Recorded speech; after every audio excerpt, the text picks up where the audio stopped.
வணக்கம் தோழர். வணக்கம். கடந்த ஆண்டு பார்த்தீங்கன்னா கரூரில் தாவேகா பிரச்சார கூட்டம் நடத்துனாங்க. அந்த பிரச்சார கூட்டத்தில் 41 பேர் இறந்துட்டாங்க.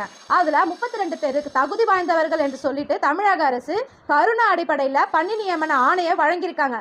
மீதமுள்ளவங்களுக்கு 10 லட்சம் நிதி உதவி வழங்கியிருக்காங்க. இது குறித்து கூட்டணியிலேயே இருக்கிற கட்சிகள் பல விமர்சனங்களை பண்ணியிருக்காங்க.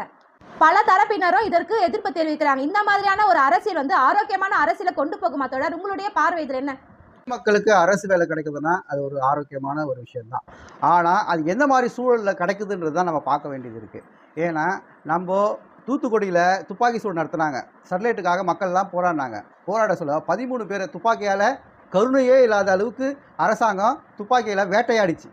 அது அருணா ஜெகதீசன் இது காவல்துறை மேலே இருக்கக்கூடிய முழு குற்றச்சாட்டுகளும் வச்சாங்க. அவங்களுக்கு அரசாங்கம் வேலை வழங்கலை.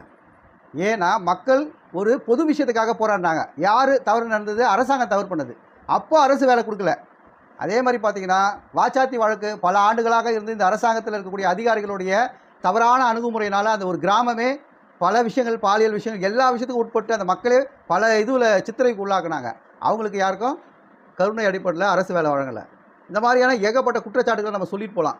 ஆனால் விஜய் அரசாங்கம் வந்த உடனே தனக்கு விருப்பமானவர்களுக்கு அரசு வேலையில் இந்த மாதிரியான ஒரு முன் யோசனை இல்லாத முடிவுகளை அடிக்கடி எடுக்கிறது ஒரு கண்டிக்கக்கூடிய விஷயமாக தான் பார்க்க வேண்டியதாகுது. ஏன்னா ஏற்கனவே அவருக்கு ஜோதிடர் பார்க்குறவருக்கு அரசு வேலையை நியமித்து அதை வாபஸ் பெற்றார்.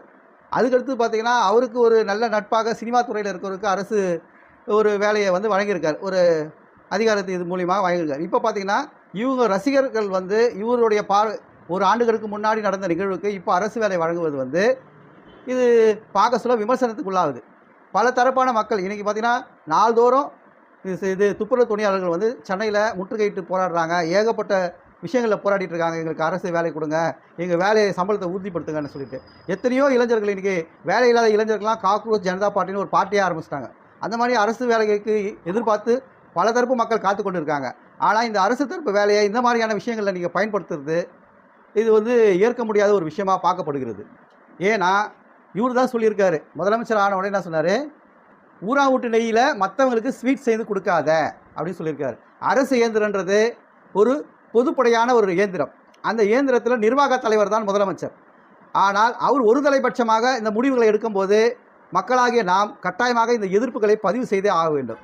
இது எதிர்க்கக்கூடிய ஒரு விஷயமாக பார்க்கப்படுகிறது. ஏனென்றால் அவர் முதல் நியமனம், 2வது நியமனம், 3வது நியமனம் அரசு இயந்திரத்தை தவறாக பயன்படுத்துகிறாரோ என்ற ஒரு ஐயப்பாடு மக்கள் மத்தியில் ஏற்படுகிறது.